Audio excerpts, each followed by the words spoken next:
Hello, YouTube viewers. YouTube. Hello, YouTube. I couldn't just leave the leftovers on my desktop after I finished piecing the top of the last quilt.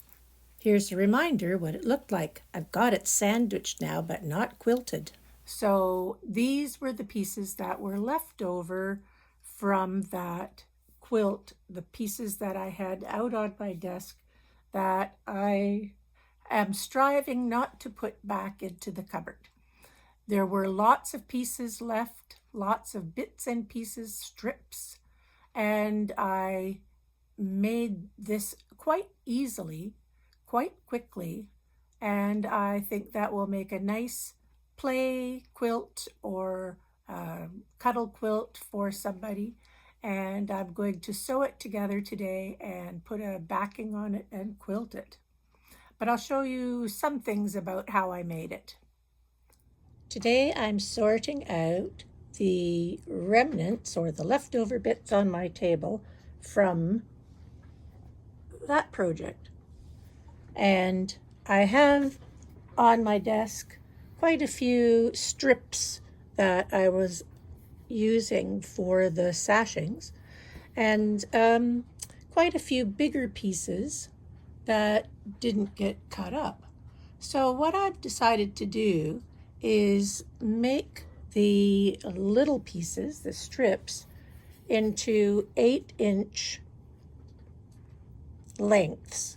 They're different widths, but I think it'll be fine to make them into 8-inch lengths. And then with the bigger pieces, what I've done is cut 10.5-inch squares, and I've cut those squares in half diagonally. So what I'm going to do is just sew these 8-inch random colored strips that I know look nice together because I had them on my table for that quilt.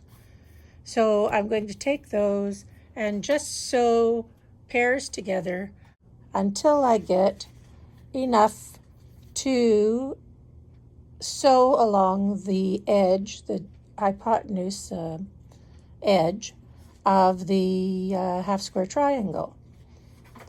And I will then square them off. So that's what I'm doing. I've sewed a lot of those 8-inch strips together, and I then sewed those half square triangles on either side of the 8-inch strip. Now I'm just using my square off ruler, cutting around and making sure that I have a 10-inch square when I'm finished. And all of these pieces are just perfect for making a nice quilt. They're easy to put together. They are so fast. They're versatile. You can put these together in many different patterns. I've chosen one particular pattern to put them together because of the colors I've got.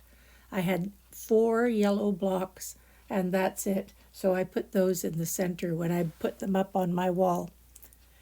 The only thing you really have to be careful here is to make sure that you don't overlap the triangles too closely so that you can't cut the pieces accurately. But it's a very easy process and it goes together very quickly. Now all they need is a good press and a nice layout on the wall. So here is all of the squares put together. And the reason that I made this was to repurpose the fabric that was on my desktop after I made the other quilt. And I had to remove everything from my desktop to be able to put the backing and the batting and the quilt there to sandwich it. And if I had, so I took all of the things off my desk, but before I took them off, I just made this very fast and easy quilt to repurpose all of those strips and bits that were left from the first one. It makes total sense to me to double up my tasks. But when I have all of my um, cutting boards and all of the sewing machine off the desk and it's all cleaned off to sandwich my finished quilt, then I should duplicate what I'm doing and do two at once and do sandwich two quilts at one time. So that's what I've done. A twofer. Don't duplicate all the work all the time, but try to position your schedule so that you can utilize the spaces and make sure that you can complete the tasks that you want to complete. Utilizing the spaces in the best way and not having to duplicate tasks makes sense when you have a limited space for quilting and pinning things on. So this is how I pin on my quilts to be able to sandwich them. First of all, I put the backing on my desktop and use masking tape or painter's tape to hold it in place. Then I put on the batting, and then I put on the top. Now, this table is wide enough to put the width of this quilt here.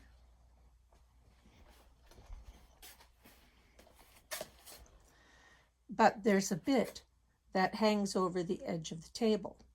So when I have the first part all nicely pinned, and I pin about a hand's width apart, and that seems to work for me when I'm quilting.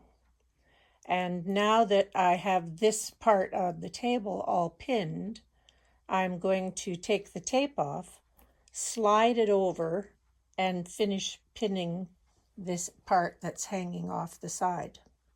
And when I get this one all sandwiched, then I will sandwich that quilt that's up on the wall.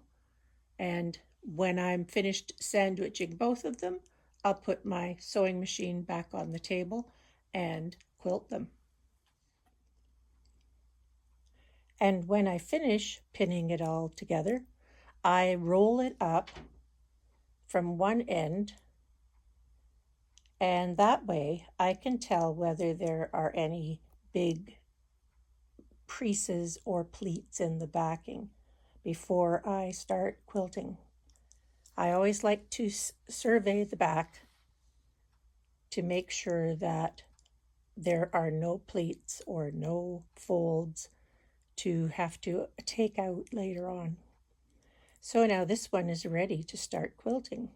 I'm just going to pop the other one on the table and sandwich it next.